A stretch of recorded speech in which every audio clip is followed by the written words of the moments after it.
Next, I will cover MOSFETs, SCRs, and SSRs.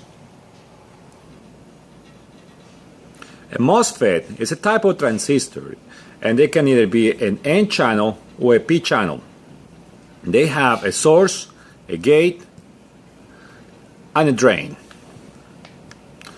They look very, well, they can have different shapes, and here they just look like a traditional transistor. To better explain to you how a MOSFET works, I made this schematic. So I got a positive over here, and I got a light, and then I got my N-channel MOSFET. Because this is an N-channel MOSFET, I make sure that I put what's going to be the load between the MOSFET itself and the positive side. If this was a P-channel MOSFET, I would have placed the light between the MOSFET and the negative side.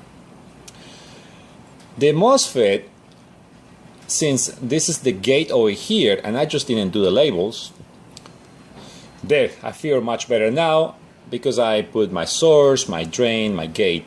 Since I have no voltage going to the gate, then the light is off, no conduction is happening right now. It is properly biased because, you know, we got a positive, since it's an N channel, and the source is always hooked up to the source of electrons, so that is hooked up right. And then drain is where, you know, electrons leave per se. They drain out of the MOSFET and to go into the positive side. So it is connected right, but at that moment it is not conducting, and that is because we have not put a voltage on the gate. As a matter of fact, to prevent accidental triggering of this guy, I just went ahead and put a resistor, very high ohmic value, to the gate so that it is always at negative potential, making sure that this guy does not conduct. At exception whenever I want it to conduct. Now I'm going to put a switch between here and the positive. As soon as I close the switch, immediately the potential that I'm going to have over here, it is going to be a positive potential. Before the switch is closed, I'm going to have a negative potential because that's what the resistor is showing. But since the positives is hooked up to this piece of wire over here when the switch is closed, then really the resistor becomes like a load, so it will be positive there, negative here, and really what I'll have is a really positive potential at the gate, and that will allow the electrons to actually flow through this thing, and my light will turn on.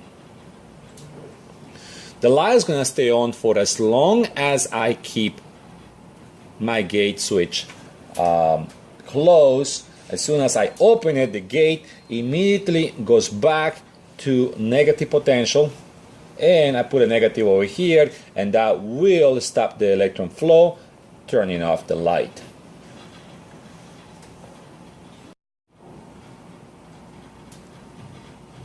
Now I had to just do a schematics where I have an N-channel MOSFET and a P-channel MOSFET. Because this is an N-channel, notice that the negative, it is very close or is connected directly to the source of the N-channel MOSFET. The load, like I told you earlier, it is between the positive and the MOSFET. For the P-channel, things are different. The load is before. Notice that the source will always be hooked up from this source or where electrons are coming from. So that does not change. Here, whenever they put the switch over here, then we put a positive potential on the N channel, and that's what makes it conduct. This one, since this one is a P channel, whenever the switch is open, we're putting a positive potential there, which that makes it turn off. But as soon as we close the switch, we immediately are putting the battery, the negative, right there. So we're making this negative, and since it's a P channel, it will allow to conduct. One thing that I didn't tell you earlier is that as electrons are flowing through it, it is actually, they are flowing because there is a field effect that whenever you put that polarity, in this case would be the negative polarity, you create a field, and that field is what allows the electrons to flow. There is no current flow between the gate and either the source or the drain like you saw in a transistor. Next, I would like to talk about the silicon control rectifier. This is a type of diode. If you notice, that's a symbol for a diode. It has an anode, a cathode, and a gate. The thing is that this silicon control rectifier will not conduct unless it has a gated voltage. Notice that we have a push button over here. And the push buttons, they are designed for you to press it and let go for a very short period of time. So when you press the button, this voltage divider will develop a voltage. So if I have a 10-volt battery over here, and based on these numbers without a calculator, I'm going to say that this voltage divider will develop somewhere about 7 to 8 volts at this point.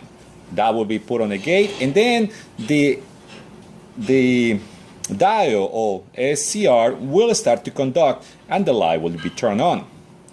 When the button is let go, it will continue conducting. As a matter of fact, this SCR will conduct forever until we remove the power from the positive or the negative, disconnect the wire here, or by pressing this switch over here, what we're doing is we put in the negative potential here. Now we put it on top of it. So the difference of potential on the same piece of wire, which is what a switch close it is, then since we put in negative on the bottom and negative on the top, he will no longer be forward biased and he will stop conducting. So even if we press the button for a quick second and let go, it will shut off the SSR. Now looking at the bottom circuit is another ingenious way to prevent it from conducting.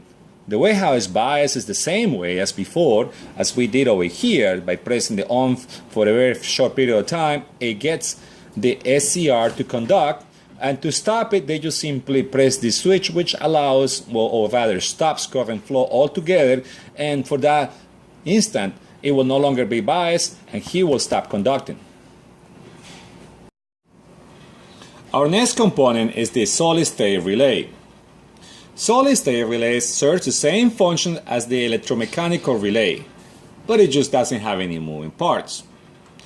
They also are designed to either switch AC or DC. It is very possible that you will be replacing some of these. These are the pictures of some of them. They all almost look the same. These solid-state relays. I got one over here, and if you notice, here I can put an AC signal. So this is designed for AC, and I can control whether it be 24 volts all the way to 328 volts. Now I'm gonna flip it around. Here, all I had to do is use any voltage, whether it be 3 volts, between 3 volts to 32 volts, to control this voltage over here. Let me show you what I mean in the schematic. So here I got a simple schematic, and all I'm trying to represent is that I got a wall outlet, a wire between one leg or one blade into a connection here, doesn't matter which one, and then the other one leaving into a regular light bulb, 110 volt light bulb, and then the bottom one side always connected to the other blade. So if I close this switch over here, the light will come on. Now here I got a 9-volt battery, where as soon as I close it, immediately by putting anywhere between 3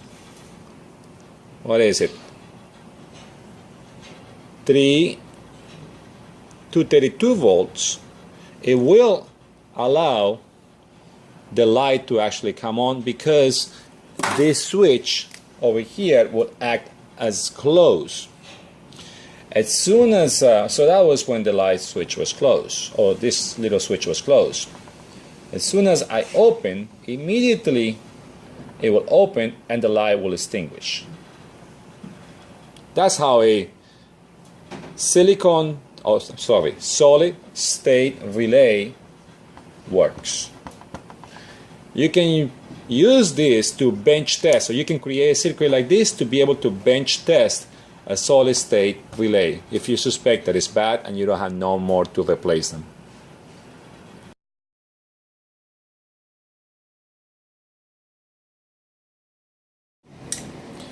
If you're sick and tired of transistors by now, well, there is one more transistor out there, or at least of the popular ones, which is called a Darlington transistor.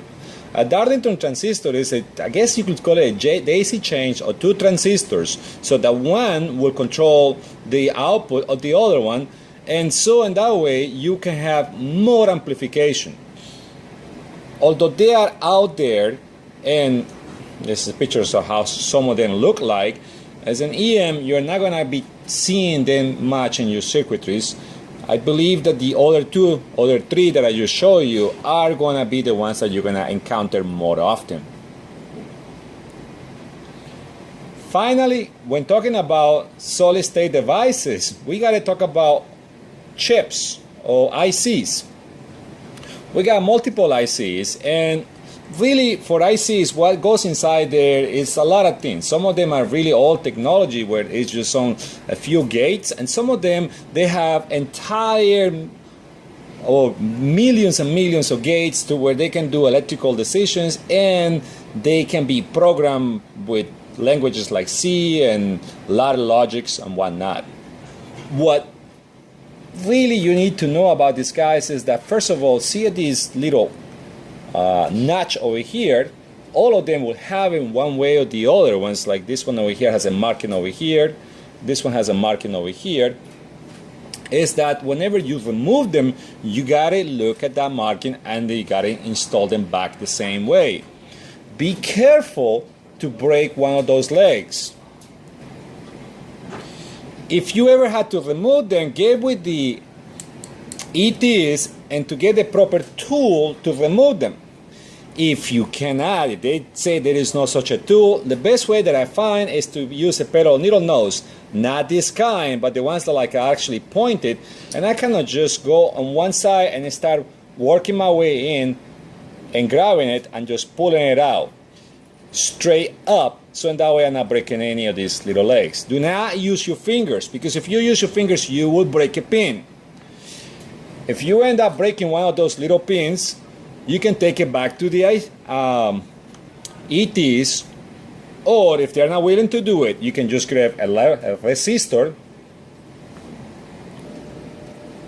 So as I was telling you can just get a resistor and put it, so if this leg was broken, I'll just, or what I've done in the past, I'm not telling you that this is what you have to do, but this is what I've done. I just simply line them up real careful, and then I just put a little tack or solder in there until eventually the leg of the resistor becomes part of the little connector of the chip, and therefore being able to refurbish the IC.